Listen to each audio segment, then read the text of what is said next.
மதிப்புக்கும் மரியாதைக்கும் உரிய என்னுடைய அருமை நண்பர், இந்த விழா நாயகன் பாக்யராஜ் சார் அவர்களே, இங்கே வருகை தந்திருக்கும் என்னுடைய அன்பு நண்பர் மோகன் பாபு அவர்களே, என்னுடைய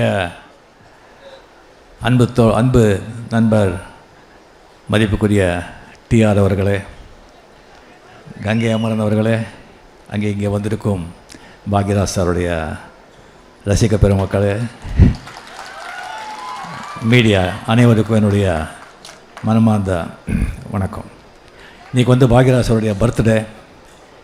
ஸோ இதை அவரை சம்மதிக்க வச்சு இந்த விழா நடத்தணும்னு சொல்லிட்டு அந்த பூர்ணிமா அவர்கள் எடுத்த முயற்சி அது கொஞ்சம் நஞ்சம் இல்லை.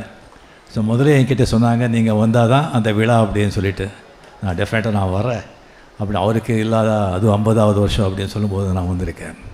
ஒரு 70s ஒரு 3 ராஜாக்கள், அரசர்கள் தமிழ் இண்டஸ்ட்ரிக்கு வந்தாங்க.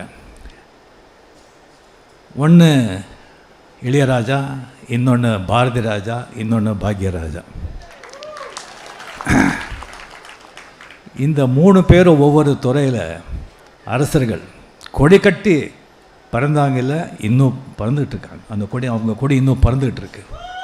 அதனால தான் இத்தனை பேர் இங்கே நீங்கள்லாம் வந்திருக்கீங்க. அதில் இப்போ இளையராஜா ஓன்லி இசை, பாரதி ராஜா ஓன்லி திரைக்கதை டைரக்ஷன். ஆனால் நம்ம பாக்யராஜ் கதை, திரைக்கதை, வசனம், டைரக்ஷன், ஆக்டிங், மியூசிக்கும் பண்ணியிருக்காங்க. எல்லாருக்கும் தெரியும் அவர் திரைக்கதையில் எவ்வளோ வல்லவர் அப்படின்னு. ஒரு கதை நல்லா இருந்தால் கூட திரைக்கதை சரியில்லைன்னு சொன்னால் அது சரியாக எடுப்படாது. ஒரு கதை சுமாராக இருந்தால் கூட அது திரைக்கதை நல்லா அமைச்சுன்னா அந்த படம் ரொம்ப நல்லா போகும். அந்த திரைக்கதை தான் ஒரு கதைக்கு, ஒரு சினிமாவுக்கு முதுகெலும்பு. அந்த முதுகெலும்பு நம்ம பாக்யராஜ் சார். இந்தியாவிலே திரைக்கதையில் மன்னர்கள் அப்படின்னு சொன்னால் சலீம் ஜாவேத். அதுக்கப்புறம் டெஃபினெட்லி அதுக்கு ஈக்குவலாக நான் பாக்யராஜ் அப்படின்னு சொல்கிறேன்.